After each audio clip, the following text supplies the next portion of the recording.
Okay, today, very interesting video. Have you ever thought about bringing your whole family to another country to live? Apparently they have. This is the Mcflys family. We're live in Salvador, Brazil. They brought their family here. All these kids, how many? There's like 12 kids. 5 kids. This, okay. Family of 7. Family of 7, and they started this trampoline park.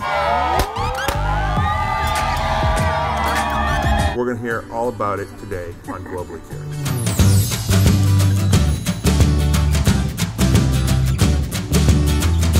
Okay, I'm here with Chris and Shani. We are in Salvador, Brazil. They have a channel called Our Brazilian Life. You'd never believe this. It's about their life in Brazil. Yes. People sort of dream about maybe taking their family somewhere for like 6 months or a year. Why don't you just give us the brief story about how this came to be? Well, we're from Reno, Nevada, and we've got friends in Brazil. My husband lived in Belém do Pará for 2 years, Wow. 20 years ago. Oh my God. So he already spoke Portuguese. We visited Brazil before we had kids, and I fell in love with it. To me, it's just a tropical paradise, a beautiful place to live, beautiful people, language, and we thought it would be cool to take our family someday, but it's not really realistic. Like, maybe retire, maybe visit, but we didn't really have any idea on how that can happen until we had some friends come visit us to our house from Sao Paulo, and they took their family to Sao Paulo and they opened a trampoline park. Like, what? Really? You can do that? So they told us all about it, told us how to do it, and then we kind of had to decide, do we want to move our family somewhere in Brazil? We had to choose a different city to open up a trampoline park. You didn't want to compete with them? No. They actually opened up 3 in Sao Paulo because they were so successful. So we're like, we'll choose a different city. But if we did that, we had to sell everything. Our house, our cars, everything we owned, and really invest in Brazil and go hard. So it was a hard decision. And we weighed it, we did our research, and we're like, you know what? This is the opportunity of a lifetime. We're going to do it. But people will, I'm sure, want to know how it worked financially. So what were you guys doing for work? Yeah. You have 5 kids. Yeah, I have a stay-at-home mom. Okay. I worked in procurement, so I was a buyer. I purchased a lot of materials for the company that I worked for. I was ready to start something new. We were all ready for an adventure, and so we decided that it was the right thing for us. So you had a house. Yeah, we had a house. Sold your house. Sold our house. We sold our cars. We had a savings account. We liquidated everything. We did everything. What did your friends have to say about this and your family? Everybody said, "You're crazy." You're crazy. Why? Why are you doing this? And we're like, why not? We're adventurous people. It was kind of a long hike, but we made it. And we've loved Brazil, and we wanted our kids to be bilingual and experience new things.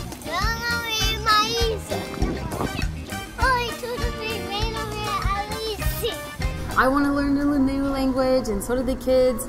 And we just thought it was like an opportunity, and we risked it. We took a big risk, and we came. How did it work with visas and stuff? Do you get a visa for opening a business? Yeah, it's all linked. So we have permanent visas that are linked to our business. It was a long and complicated process. We had to jump through tons of hoops, and we had to invest in the country and have a broker prove that we had our money here, and we had to submit a business plan with all kinds of details. What were people telling you would go wrong? People are just afraid of what they don't know. A lot of people are saying that Brazil is dangerous, that we're going to get hurt down there, but we were ready for an adventure, a high adventure, and everybody dreams about going abroad, doing something outside of the norm, and we decided to act on that dream. Did you already have an apartment when you got here? How did you get it all set up? So we came and stayed at an Airbnb for a month, and that was our whole plan. We went and got an Airbnb, and then from there we went and looked at apartments, and we found places to live. We had somebody over here helping us get our visas and also looking for locations for our business. But we didn't really have anything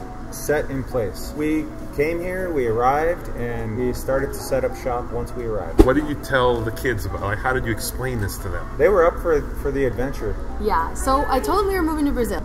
So we started watching Brazil movies on the Discovery Channel. And so they thought we were going to live like in a tribe in the rainforest. So when we got here, they were like, it kind of looks like America. How does it turn out to be in terms of, like, everyone thinks Brazil is dangerous? Have you felt safe here? We feel very safe.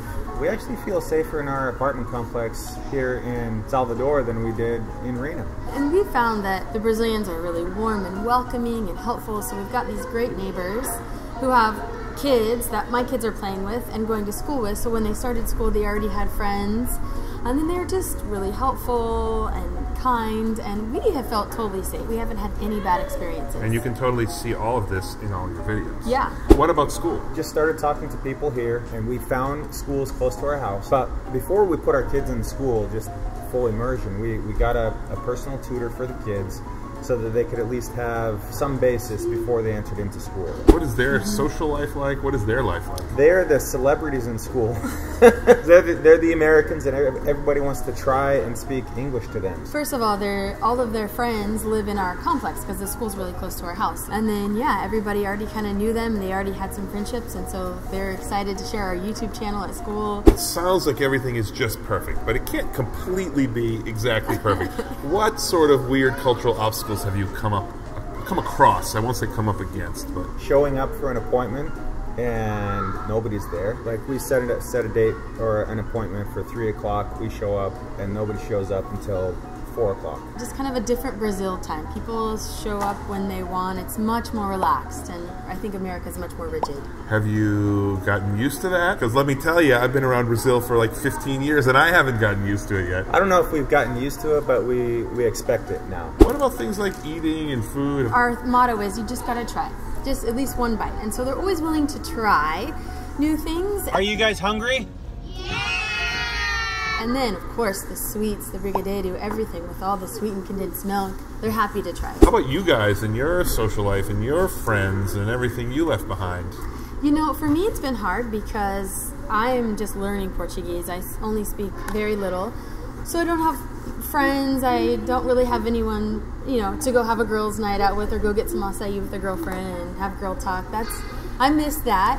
And so, is that what people do in Brazil? They go out and have an acai with a girlfriend? I don't know. That's what I would do. That's what I would do. Okay. But so I kind of, you lose a lot of independence when you come to a brand new place. I couldn't drive, I couldn't speak, even basics. I've had to just relearn all over again. It's just taken time and patience, and now I'm learning. What are some of the other challenges? The biggest challenge for me has been the language. I came because I wanted to learn, and I thought it'll be great, me and the kids will be bilingual. And then you get here, and really learning Portuguese is difficult. It's a challenge. Are you here forever, as far as you're concerned? 5 years. 5 years. We want to say at least 5 years. Give it a real good go, and really get the language and just experience. We want to travel around Brazil, and not just here, but really, really experience Brazil. And then head back for high school and college for the kids. What unexpected problems or difficulties have come up? One of the things that has been scary for me is the police blitzes. They point at your car, you have to pull over. Guns are pulled. They treat you like a criminal. It's been kind of scary. It's very intimidating.